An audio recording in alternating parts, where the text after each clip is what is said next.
আসসালামু আলাইকুম, সবাইকে ওয়েলকাম জানাচ্ছি আমার চ্যানেলে। আপনারা জানেন গত প্রিভিয়াস যে ভিডিওটি গিয়েছিল সেটাতে দেখতে পেরেছেন আমি ফেনী। তো ফেনীর বিকেলের একটু শ্যুট আমি আপনাদের সাথে শেয়ার করছি। আমার বোনের ছেলে এই ভিডিওটি করেছিল। তো বিকেলে একটু এই যে দোয়া দরুদ হয়েছে, মোনাজাত ধরেছেন, অনেক মেহমান এসেছেন। তো এগুলো সারতে সারতে আসলে মাগরিব পর্যন্ত হয়ে গিয়েছে মেহমান যাওয়া আর কি। তো মাগরিবের নামাজ পড়ে আমরা ঢাকার উদ্দেশ্যে রওনা দিয়েছি। তো ঢাকায় আসতে আসতে প্রায় বেজে গিয়েছে 11টা, সাড়ে 11টা এরকম আর কি রাতের। তো সে মানে সকালে গিয়েছি আবার রাতেই চলে এসেছি, এটা ছিল আর কি। তো ওখানে অনেক মেহমান অতিথি ছিল, সবাই একসাথে আমরা হয়েছি, এটা আর কি। একটু খেজুর খাওয়ার পর্ব চলছে। তো যে কাজে গিয়েছি সেটা আসলে কমপ্লিট হয়েছে, সম্পূর্ণ হয়েছে, আল্লাহ শুকরিয়া আদায় করছি। তো এই যে আমার বোনের মেয়ে লামিয়া, ও একটা কেক বানিয়ে এনেছে। তো আমি জামাইকে বললাম একটু কেকের একটু শ্যুট করে দাও আমাকে। তো ও করে দিল, খুব সুন্দর আর খুব মজার একটি কেক বানিয়ে। ও লামিয়া তো আমার সাথে এসেছে, রাতে এটা করে রেখেছিল, সকালে আমাদের সাথে যাওয়ার সময় নিয়ে গিয়েছে ও। তো সকাল থেকে আসলে আর কেকটা কাটা হয়নি বা খাওয়া হয়নি আর কি। বিকেলে এখন কেটে খাওয়া হবে। তো আমরা এই যে রাত্রিবেলায় চলে যাচ্ছি সেটা একটু শ্যুট করে নিয়েছিলাম আর কি। তো এখন হচ্ছে সকালবেলা বাসায়, তো রাতে এসেছি, একদম টায়ার্ড হয়ে গিয়েছি আসলে, শরীরটা আর বেশি একটা চলতেছে না। তারপরে তো সংসারের কাজকর্ম করতে হবে। তো আমার রুমের পর্দাগুলো চেঞ্জ করছি। তো এগুলো আগের পুরনো পর্দা, তো সেগুলি লাগিয়ে দিচ্ছি। এগুলো আমার শান্তিনগরের বাসায় আমার বেডরুমেরই ছিল, তো সেগুলি একটু লাগিয়ে দিচ্ছি। আর এই রড যে পাইপগুলো আর কি, এগুলোতে আমরা যে এখন রিং পাইপ পর্দাগুলো সেগুলো মানে মিলতে, তারপরে গুটাতে অনেক মানে ঝামেলা, খড়খড়ে যে দেখতে পাচ্ছেন স্টেপ স্টেপ। তো এই পাইপগুলো কখনোই আপনারা লাগাবেন না মানে জানালায় দরজায়। তো এই বাসায় এই মালিকেরা এটাই লাগিয়ে দিয়েছিল, যার কারণে খুব কষ্ট।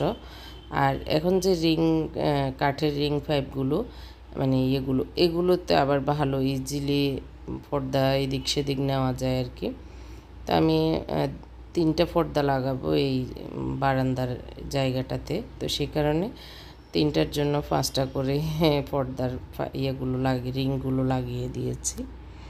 তো 3টায় মনে হচ্ছে হবে না, তো ওই জন্য 4টা, দুই পাশে 2টা 2টা করে 4টা দিয়ে দিয়েছি, কারণ একটু একটু ফাঁক থেকে যায় সেই কারণে। তো পর্দাগুলো লাগিয়ে দিয়েছি আর পুরনোগুলো ধোয়ার জন্য দিয়ে দিয়েছি। আর এখন বারান্দার এই গ্লাসটা পুরোটাই মানে ফাঁকা করেছি, কারণ হচ্ছে এখানে মানে খাট থেকে বসলে যেন আমার বারান্দা বা গাছ, আকাশ, তারপর বাইরের আলো এইগুলি দেখতে পারি। সেই কারণে বারান্দার সামনে একটা ড্রেসিং টেবিল ছিল, সেটা আমি খাটের পাশে আবার নিয়ে গিয়েছি।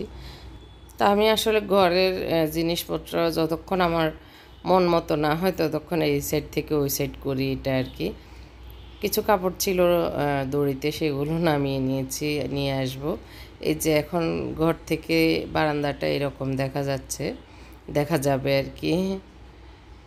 তো খুব ভালো লাগতেছে। তো গতকালকে যে কাপড় চোপড়গুলো এসেছে সেগুলো আবার রেখে দেওয়া, এটা একটা ঝামেলার কাজ। তো যাওয়ার সময় 1-2টা সেট মানে জামান বেশি নিয়ে গিয়েছি, কারণ কখন কি লেগে যায়, মানে হয়তো ভিজে টিজে যাবো এই ভয়ে। তো আসলে তেমন একটা লাগেনি, 2 সেটে ইউজ করা লাগছে। সকালে 1 সেট পরেছি, বিকেলে 1 সেট পরেছি 3 পিস। তো সেগুলোই আবার ধুয়ে টুয়ে রাখা লাগবে, আর বাকিগুলো এখন রেখে দিব। আর এই ব্যাগটা মুনতাসির যাবে ভেবে মুনতাসির কাপড় চোপড় নিয়েছিলাম, কিন্তু মুনতাসির আজ যায়নি, তো ওই ব্যাগটাও রেখে দিতে হবে। আর এই ব্যাগগুলি আমি কক্সবাজার থেকে এনেছি, আমার টুকটাক কাজে ভালোই হেল্প করে আর কি। আর এই ব্যাগগুলি মজবুতি মোটামুটি। তো তো এগুলো একটু ডয়ারে রেখে দিব, মানে জায়গায় আর কি, যেই যে জায়গায় যেটা রাখা দরকার।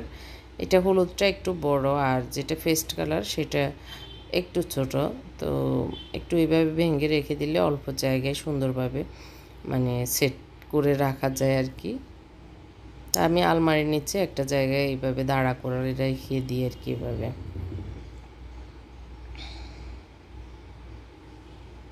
তো গতকালকে আসলে কোনো ব্লগ দিতে পারিনি, মনটা ভালো নেই।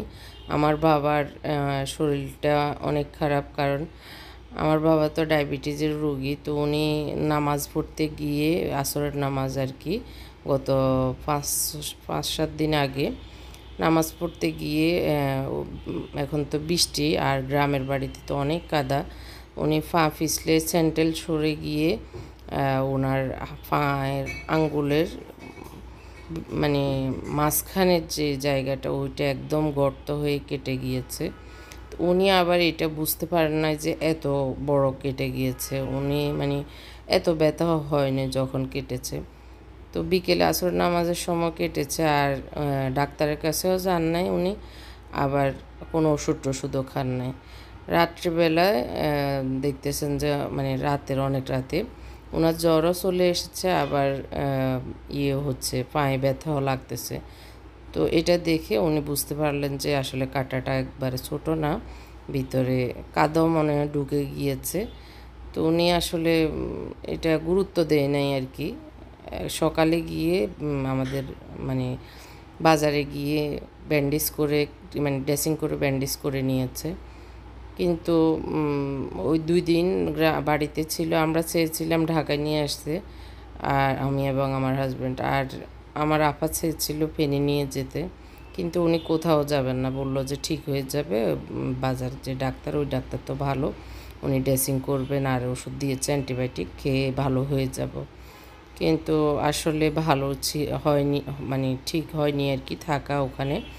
পরে আমরা যেদিন ফেনে গিয়েছি ওনারাও তো আসতে হয়েছে, ওখানে একটা ইমার্জেন্সি কাজ। তো সেদিন আবার মেহমান অতিথি ছিল, ফেনি এসেও আর ডাক্তারের কাছে ফেনি আসার সময় সকালবেলা 8:30টায় ড্রেসিং করে তারপর ফেনি এসেছেন 9টা, 9:15টার দিকে এসে পৌঁছেছেন আর কি। সেদিন ড্রেসিং করা হয়েছে।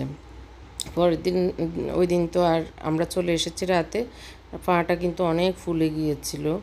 তো দেখি আসলে খারাপ লাগতেছে, আর নাড়াচাড়া করতে পারতেছে না, একদম হাঁটতেও পারতেছে না এরকম। তো পরের দিন আফা নিয়ে গিয়েছিল, ডাক্তার বলতেছে আপনি এই পা নিয়ে কীভাবে চলতেছেন, এটা তো অনেক খারাপ অবস্থা, হয়তো পা কেটেও দেওয়া, মানে কেটে ফেলতে হবে এরকম, মানে একটা বলতেছে আর কি ওনারা। তো ডায়াবেটিস হসপিটালে ফেনি ডায়াবেটিস ডাক্তার দেখিয়েছেন, তারপর সার্জন দেখিয়েছেন। এখন আল্লাহ ভালো জানে, এখন ডাক্তার গতকালকে অনেক ডাক্তার দেখিয়েছেন, 3-4 জন আপা। তো দেখানোর পরে এখন আজকে ওনারা সিদ্ধান্ত নিয়েছেন অপারেশন করতে হবে, মানে যে জায়গায় কেটেছে ওই জায়গায় অপারেশন করে কি ড্রেসিং করবেন না ময়লা ফেলবেন, হয়তো ভিতরে ময়লা আছে, ফুজ ময়লা এগুলি আর কি। তো এই জন্য খুব চিন্তা লাগতেছে। আপাকে বলতেছি আমি না হয় আসি, না হয় বাবাকে ঢাকায় নিয়ে আসি, কিন্তু আপা এবং আম্মা বাবা বলতেছে এখানেও ডায়াবেটিস হসপিটালে ভালোই চিকিৎসা, মোটামুটি ডাক্তাররাও আন্তরিক, চিকিৎসার ইয়েটাও ভালো লাগতেছে, এই জন্য বললো যে ওখানেও তো সে একই কথা, আমরা এখানেই করি। তো দেখি, এখন আমি চিন্তা করতেছি আমি যাই, না হয় এখন দেখা যাক কী হয়। আমার খুব পরাম পড়তেছে আর কান্নাকাটি করতেছি বাবার জন্য, খুব মানে খারাপ লাগতেছে আর কি। আর ডায়াবেটিস রোগীদের আসলে কাটাছেঁড়া হলে কিন্তু সহজে শুকাতে চায় না। তো গত বছর করোনা হয়ে আসলে বাবাকে আল্লাহর কাছ থেকে চেয়ে নিয়েছি, আর এই বছর এখন আবার এইটা। আমার আম্মা গত 2 মাস থেকে শুধু বলতেছে যে একটু তোর আব্বুকে বল যে বের না হতে, ঘর থেকে উনি বের হয়ে যে গাছ দেখা লাগানো এগুলো নিয়ে টুকিটাকি কাজ করতে চান, যেহেতু ডায়াবেটিসের রোগী। তো বলে যে আমি একটু এগুলো করলে হাঁটাচলা করলে আমার ডায়াবেটিসও কন্ট্রোল থাকে, আবার মানে ওনার ভালো লাগে এই জন্য। কিন্তু আমার মনে ডাক দিয়েছে, আম্মা বলতেছে যে এরকম কখন কি হয়, পড়ে টড়ে যাবে বা পাটা কেটে যাবে, যেন বের না হইতে না হয়। আমাদেরকে খালি বলতো যে তোরা বল তোর আব্বুকে যে বের না হোক। তো আসলে সেটাতেই হলো। সবাই আমার আব্বুর জন্য দোয়া করবেন, আমার বাবার জন্য দোয়া করবেন, এই অনুরোধ জানিয়ে আমার আজকের ব্লগটি শেষ করছি। আল্লাহ হাফেজ, আসসালামু আলাইকুম।